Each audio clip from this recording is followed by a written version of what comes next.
Hello everyone, स्वागत है आपका अपने YouTube channel civil services platform में। तो आज के इस वीडियो में हम लोग जो कल ऑडिटर का एग्ज़ाम हुआ था जीएस पेपर 2 का, उसका वीडियो नहीं हम डाल पाए थे because of some personal reason.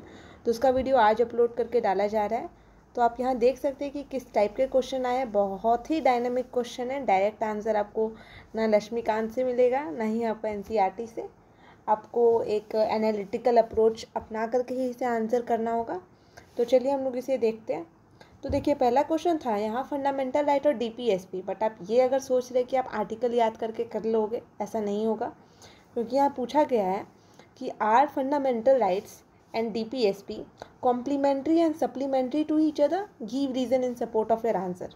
मतलब कि क्या मौलिक अधिकार एवं राजनीति के निर्देशक सिद्धांत एक दूसरे से सहायक तथा पूरक है, अपने उत्तर के पक्ष में तर्क दीजिए। तो आपको यहाँ पे बताना है, जैसे कि हम लोग देख सकते हैं जो राइट टू एजुकेशन है, जो कि आर्टिकल 21 में मेंशन्ड है, उसको आर्टिकल 45 में कैसे कम्प्लीमेंट किया गया है, ठीक है।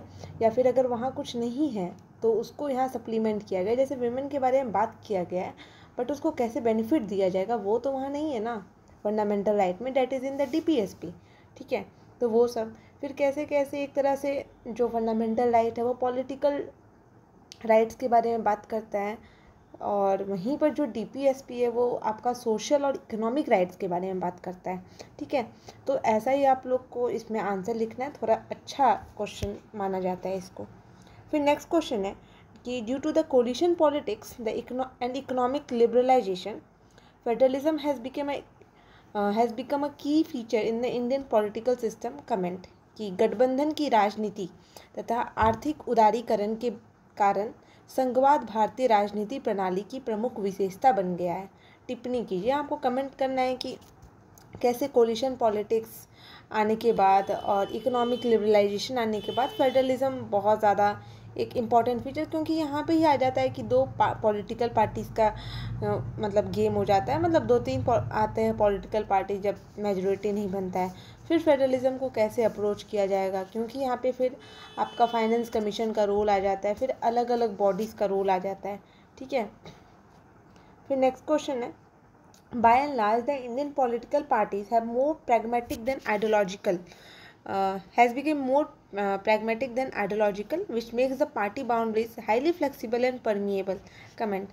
तो यहाँ क्वेश्चन है कि मुख्यतः भारतीय राजनीतिक दल विचारधारी के बजाय अधिक यथार्थवादी हो गए, जिससे दलों की सीमाएं अति लचीली एवं प्रवेश योग्य हो गई है। टिप्पणी कीजिए। मतलब कि अब जो पॉलिटिकल पार्टी है वो अब अपना सिद्धांत को ना फॉलो करके एक प्रैक्टिकल अप्रोच को फॉलो करता है, ठीक है, जिसके कारण बहुत ज़्यादा फ्लेक्सिबिलिटी आ रहा है। जैसे कि हम फॉर एन एग्जांपल बीजेपी, ठीक है, उनका ये मतलब कि ये पार्टी का ऐसा था कि ये कुछ ज़्यादा ही राइट विंग सपोर्ट पार्टी है। ये हमेशा कंजर्वेटिव पार्टी की तरह काम करता है कि जो आइडियोलॉजी चला आ रहा है उसे ही आगे बढ़ाना है। बट नहीं, आज के टाइम पे ऐसा देखा जा रहा है कि ऐसा बहुत सारा कदम उठाया गया, जैसे ट्रिपल तलाक हो गया, फिर आर्टिकल 370 को हटाया गया। तो ये सब थोड़ा आ रहा है कि अब प्रैक्टिकल अप्रोच को ये अपना रहा है, ठीक है। तो आपको इसी में कमेंट करना है। तो यहाँ पे आप बस बीजेपी नहीं, और भी बहुत सारे पार्टी है, उसको भी उनका भी आपको कोट करके इसका आंसर को लिखना है। फिर नेक्स्ट क्वेश्चन है, caste politics has acquired dominating and enduring mode of politics in India. Explain this phenomena with special reference to the contemporary political developments in Bihar. मतलब कि जातीय राजनीति ने भारतीय राजनीति में एक वर्चस्व एवं निरंतरता की स्थिति प्राप्त कर ली है। इस कारक का बिहार के समसामयिक राजनीतिक घटनाक्रम के विशेष संदर्भ में वर्णन कीजिए। मतलब कास्ट पॉलिटिक्स से बिहार का आना ही है इसमें। और इंडिया में भी हम लोग देख सकते हैं कि जहाँ पर जो कास्ट डोमिनेंट है वहाँ पे पॉलिटिकल लीडरशिप वैसे ही उभरता है। जैसे कि हम लोग उत्तर प्रदेश में देखे थे कि मुलायम सिंह यादव, ये लोग का कास्ट मतलब ये लोग का पॉलिटिक्स ज़्यादा था। फिर सेम हम लोग देख सकते हैं महाराष्ट्र में कि वहाँ पे जो वहाँ के रीजनल पार्टीज़ है उनका हो रहा है। फिर अगर हम लोग झारखंड का भी देखें तो यहाँ पे भी कास्ट नहीं, बट हाँ ट्राइबल पॉपुलेशन है, तो फिर यहाँ पे भी ट्राइबल ही माना जाता है कि मतलब कि अभी भी है कि वही लोग लीड करते हैं। तो वैसे ही हम लोग को इंडिया के रेफरेंस में देते हुए बिहार का रेफरेंस बताना है, ठीक है। फिर नेक्स्ट बता सकते हैं, मतलब कि फिर नेक्स्ट सेक्शन देखते हैं, जो कि है बहुत ईजी क्वेश्चन। अगर आप इसके लिए हम तो एक ही सोर्स बताएंगे कि जो क्लास 11 का जो इंडियन इकोनॉमी है, ठीक है, उसको अगर आप पढ़ लेते हैं ना तो you can answer every question from this, ठीक है। और ये तो एक बून है जो जिन लोगों का ज्योग्राफी ऑप्शनल है, क्वेश्चन बहुत इजी थे। ऑप्शनल अगर जिसका है वो कवर हो रहा है सारा टॉपिक। तो देखिए पहला क्वेश्चन था, critically examine the role of green revolution in the development of agriculture in India, कि भारत में हरित क्रांति का कृषि में विकास पर पड़ने वाला प्रभाव का आलोचनात्मक परीक्षण कीजिए। देखिए हम लोग को बहुत लोगों ऐसा है कि सिर्फ ये पता है कि ग्रीन रिवॉल्यूशन का अच्छाई, बट कुछ कुछ खराबी था कि वो जो था एक तरह से रीजनल डेवलपमेंट पे फोकस किया, वो ओवरऑल डेवलपमेंट नहीं किया। वो बस आपका यूपी वेस्टर्न, वो भी वेस्टर्न यूपी, पंजाब, हरियाणा यहीं तक रह गया सीमित, और थोड़ा अगर नीचे आए तो आंध्र प्रदेश के पास। उसके अलावा तो बाकी जगह तो गरीबी ही है। बिहार में कभी डेवलपमेंट हुआ नहीं ग्रीन रिवॉल्यूशन को लेकर के, ठीक है। तो ये हो गया। फिर दूसरा था कि मिट्टी का बहुत ज़्यादा ख़राब हो गया, हाईली आप लोग मतलब हम लोग यूज़ किए थे इंसेक्टिसाइड, पेस्टिसाइड, तो ये सब भी है।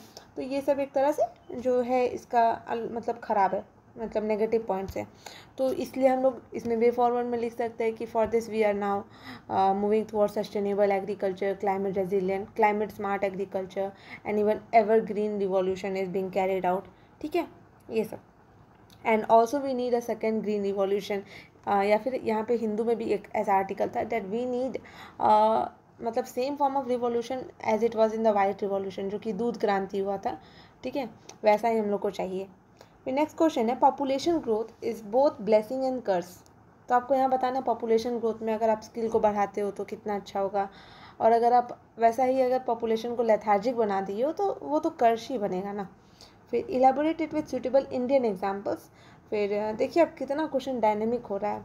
जनसंख्या वृद्धि वरदान एवं अभिशाप दोनों है, ठीक है।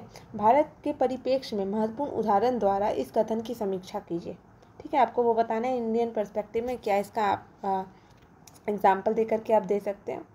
फिर नेक्स्ट क्वेश्चन है, give a geographical account of sugar cane cultivation in Bihar and highlight it future prospect in the state.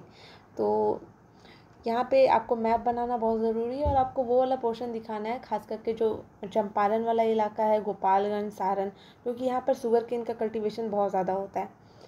और हिंदी में एक क्वेश्चन है कि बिहार में गन्ने की खेती का भूगोलिक मूल्यांकन कीजिए और बिहार में इस भविष्य मतलब कि बिहार में इसके भविष्य को के विकास को प्रदर्शित कीजिए, ठीक है। फिर नेक्स्ट क्वेश्चन है, give a geographical distribution of the tribal population in India and examine the problem common to all of them and ways of the solution. कि आपको बताना है कि जो ट्राइबल पॉपुलेशन है उसका आपको जोग्राफिकल डिस्ट्रीब्यूशन देना है थ्रू मैप, ये तो आपको मैप से ही करना है, और उनका प्रॉब्लम को आइडेंटिफाई करना है कि वो लोग क्या क्या समस्या को फेस करते हैं और सॉल्यूशन बताना है, ठीक है। तो सॉल्यूशन में आप बहुत कुछ बता सकते हैं। आप लोग को पता है कि नेहरू पंचशील दिए थे फॉरेन पॉलिसी पे, बट नेहरू जो थे वो पंचशील इस पे भी एक दिए, उनका 5 पॉइंट्स था कि हम लोग को ट्राइबल के कल्चर से ज़्यादा इंटरफेयर नहीं करना चाहिए, ठीक है। फिर और भी बहुत कुछ बोले थे वो। और ट्राइबल का पॉपुलेशन क्या हो जाता है कि वो एकदम आइसोलेटेड रहते हैं, उनका कल्चर को मतलब होता है ना कि बहुत माना जाता है कि बहुत डाउन ट्रॉडन पीपल है वो लोग, ठीक है। तो ये सब था। फिर मतलब उनको एक सोसाइटी से सेपरेट एंटाइटी करके माना जाता है।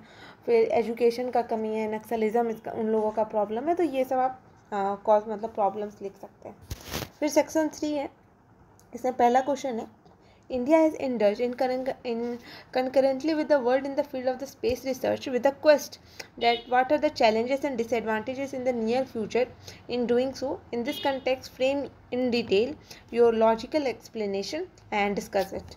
ठीक है, आपको बताना है कि दुनिया के साथ साथ भारत भी अंतरिक्ष शोध में शामिल होने पर प्रश्न है, ठीक है, मतलब पर प्रश्न है कि क्या इसके फ़ायदे और क्या नुकसान भविष्य में होने को है, ठीक है। इसके संदर्भ में तर्क संगत समझ का गहराई से खाका दीजिए और तथा इसकी व्याख्या कीजिए। मतलब आपको बताना है कि इंडिया स्पेस रिसर्च में जा रहा है, इसका क्या फ़ायदा है, क्या नुकसान है, तो आपको इसके बारे में लिखना है, ठीक है। फिर दूसरा है, science and technology have given us both exponential development but at the same time, मतलब यहाँ पर देखिए ये बोला जा रहा है ना कि साइंस टेक जो है ना वो हम लोग को अच्छाई भी दिया है और बुराई भी दिया है। अच्छाई इस मतलब कि बहुत सारा दिया, बट बुराई ये भी दिया है कि हम लोग को पता है कि एक एटम बम से क्या हो सकता है, ठीक है, एक न्यूक्लियर एक्सप्लोजन से क्या हो सकता है, और कोरोना जैसा खतरनाक बीमारी को भी हम लोग झेल लिए। तो वही हम लोग को करना है, that reconcile the role of science and tech for this purpose face in detail. तो हम लोग को वही साइंस का रोल बताना है कि कैसे उसका हम लोग को अच्छाई बुराई ये इसमें बताना है। फिर क्या है next question, analytically describe in detail the merits and demerits of a natural robot human and a modern artificial robot on the basis of the right and wrong behavior towards the nature in the present time of the world। क्या गजब का question है कि एक human मतलब हम लोग जो है ह्यूमन रोबोट है और एक आर्टिफिशियल रोबोट है, तो दोनों के बिहेवियर को अभी के टाइम में जैसे कि वर्ल्ड में कैसे आप डिस्क्राइब कीजिएगा वो पूछा गया है, ठीक है। क्योंकि ह्यूमन जो है जैसे कि हम लोग जैसा कर रहे हैं अब इन्वायरमेंट के साथ मतलब कि बहुत ज़्यादा डिस्ट्रक्शन कर रहे हैं, डिफॉरेस्टेशन हो रहा है, पॉपुलेशन एक्सप्लोजन हो रहा है, इलीगल हम लोग मतलब रिसोर्सेज का ओवर यूटिलाइजेशन कर रहे हैं, वो सब चीज़। और एक आर्टिफिशियल रोबोट क्या करेगा, उसका बिहेवियर क्या है, ठीक है, कि उसमें ह्यूमन इमोशन नहीं है, ये सब चीज़ आपको बताना है। फिर नेक्स्ट क्वेश्चन है, at national and international level what has been the contribution of Bihar brain in the field of science and technology. कि नेशनल और इंटरनेशनल लेवल पे बिहार ब्रेन का क्या कंट्रीब्यूशन रहा है साइंस एंड टेक में। Give your complete input from the last century to the present time with pronounced example. आपको examples देने हैं यहाँ पे ये 2 सेंचुरी में कि कौन कौन से बिहार के ब्रेन है जो नेशनल मतलब कि बहुत साइंटिस्ट ये सब doctors engineers the brainy people कि वो लोग कैसे कंट्रीब्यूट किए नेशनल और इंटरनेशनल लेवल पे बिहार को भी अपलिफ्ट करने के लिए और साथ में इंडिया को भी। तो ये क्वेश्चन था आपका जीएस पेपर 2 जो कि साइंस एंड टेक, इकोनॉमी और पॉलिटी से डील करता है। तो आपको इसका पीडीएफ मेरे टेलीग्राम चैनल पे मिल जाएगा। तो अगर आप इस चैनल पे नए हैं तो please do like share and subscribe. Thank you so much.